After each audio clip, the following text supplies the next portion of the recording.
Good morning. I have a picture on my wall that I purchased in Pennsylvania Amish country a couple years back, and it hangs below just below an antique yoke. Like a wooden crosspiece that was used to attach an animal to a plow or something like that. So when you walk in my house, the yoke is the first thing you see in front of you. And I have it there for a very specific reason.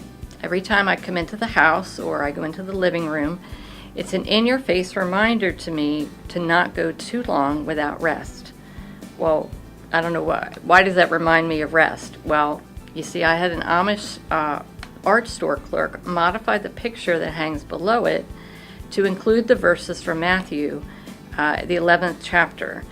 Verses 28 to 30 say, "Come to me, all of you who are weary and burdened, and I will give you rest. Take up my yoke and learn from me, because I am lowly and humble in heart, and you will find rest for your souls. For my yoke is easy and my burden is light." So how did a yoke end up in my living room? Well, I was at a Bible study at church. It was a study by Beth Moore. I don't even remember the name of the study, but I clearly remember where I was sitting when I heard her talk about the verses in the book of Matthew about yokes. Moore explained that the kind of yoke that Matthew was talking about was a double yoke for two animals rather than a single yoke for a single animal. She told us that the purpose of the yoke was for sharing the workload. So how about this transition of the same verses in the Message?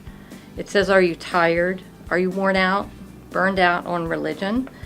Come to me, get away with me, and you'll recover your life. I'll show you how to take a real rest. Walk with me and work with me. Watch how I do it. Learn the unforced rhythms of grace. I won't lay anything heavy or ill-fitting on you.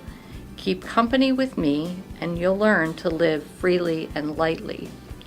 It wasn't the first time that I'd heard those verses in Matthew, and I don't know why it really hit me that day, but what a freeing thought. We don't have to do life by ourselves. Did you hear what those verses from the Message said? Walk with me and work with me. Watch how I do it. God never meant for us to carry our life loads by ourselves. God himself was meant to occupy the other half of our yoke. We worship a God who is bigger and more powerful than anyone or anything in this world. There isn't anything that he can't handle. So why do we feel like we have to do it by ourselves? I think it comes down to pride. We want to think we're invincible and all-powerful, when the truth is that life is hard and everyone needs help at some time. Some people derogatorily say that Christians just believe in God because they need a crutch. When I look up the definition of the word crutch, I see it means something on which one depends. Some definitions add that it's something we depend on too much, but I don't really think of a crutch as something we use too much. People who are injured and use crutches are using them for a reason. They need help. And being dependable describes a big part of what I believe about God.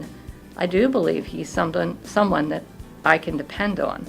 So I'm okay with people saying that God is a crutch for me. I'm okay with God occupying the other half of my yoke.